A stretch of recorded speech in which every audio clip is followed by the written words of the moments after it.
গত কিছুদিন আগে থেকে যেসব ঘটনা ঘটেছে, এরকম হ্যারাস ক্রাইম যেগুলো হয়েছে, বেশিরভাগ ক্ষেত্রে কিন্তু আমরা দ্রুত অপরাধীদের গ্রেফতার করতে সক্ষম হয়েছি। আমরা চেষ্টা করছি এবং আশা করি এই ক্ষেত্রেও আমরা সফলকাম হব। এই আসামির পরিচয় জানা গেছে, কোথায় বাড়ি বা?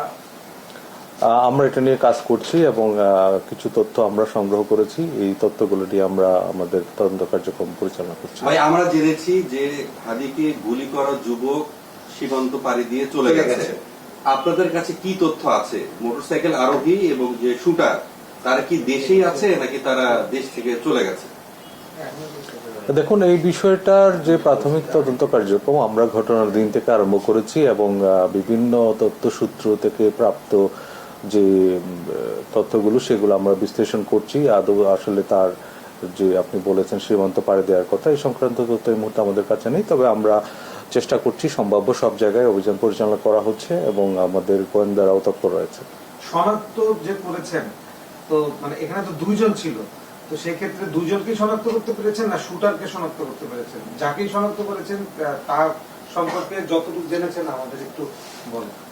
প্রধান সন্দেহভাজন যিনি, তাকে সিসিটিভি ফুটেজ বিশ্লেষণ করে শনাক্ত করা হচ্ছে এবং এর সাথে আরো কারা কারা জড়িত আছে সেই তাদের বিষয়েও কাজ করছি আমরা।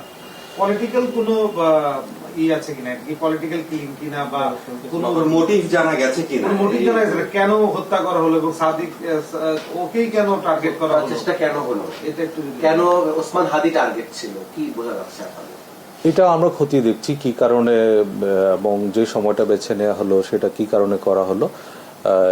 যদি আসামি যারা সাসপেক্টেড তাদেরকে অ্যারেস্ট করতে পারলে তাদেরকে কাছ থেকে প্রাপ্ত যে তথ্য সেগুলো যাচাই বাছাই করে এবং পারিপার্শ্বিক অন্যান্য বিষয়গুলো পর্যালোচনা করলে আমরা ঘটনার প্রকৃত রহস্যটা উদ্ঘাটন করতে সক্ষম হব। ভাই, হাদির উপর গুলির ঘটনায় সম্ভাব্য যে অন্যান্য প্রার্থীরা যারা আছে তারাও এক ধরনের আতঙ্কগ্রস্তর মধ্যে রয়েছে, অনিরাপত্তায় আছে, তারাও আমাদেরকে বলছে এই বিষয়টা। সেক্ষেত্রে রাজধানীর নিরাপত্তাটা কি আরো কি জোরদার করার কোনো পরিকল্পনা বা কি ব্যবস্থা নিচ্ছেন আপনারা এই ঘটনার পর?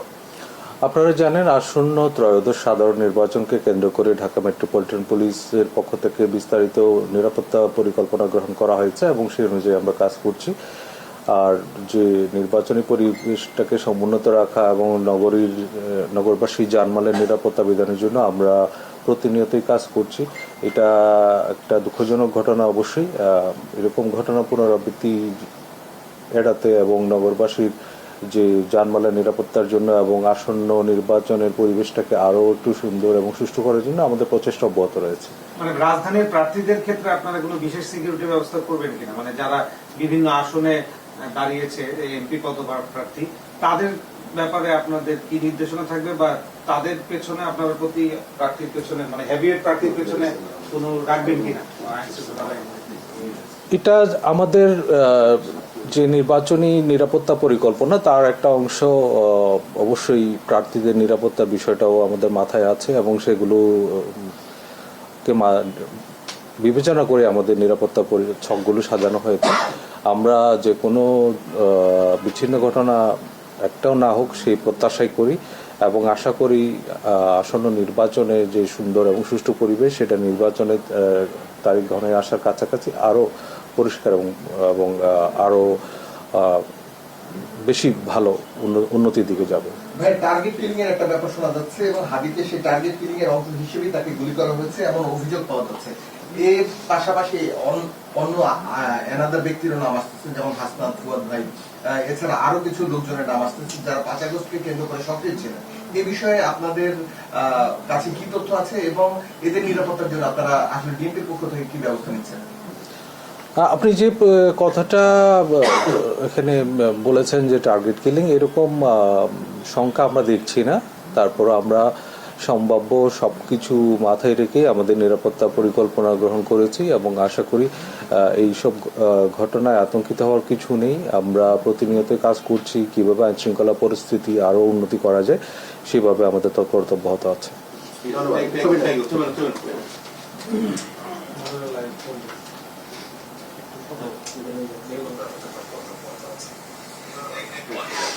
Master, yeah? তাহলে মামলাটার বিষয়ে একটু মামলাটার বিষয়ে এখনো মানে পরিবার থেকে এখনো পরিবার থেকে করা হয় তাদের প্রায়োরিটি পুলিশ বাড়িও করেনি ফেলি এটা আমরা অপেক্ষা করছি যেহেতু ধরেন একটা ঘটনা ঘটেছে পরিবারের একটা মানসিক অবস্থা তো বুঝতে হবে হুম হ্যাঁ তাদের কাছে মূল বিষয়টা হচ্ছে এখন তার ট্রিটমেন্টটা না এগুলো তো- এগুলো এখন মনে করেন আমরা তো পরিবারের লোককে তো বলা যায় না আসে আপনারা থানায় মামলা করেন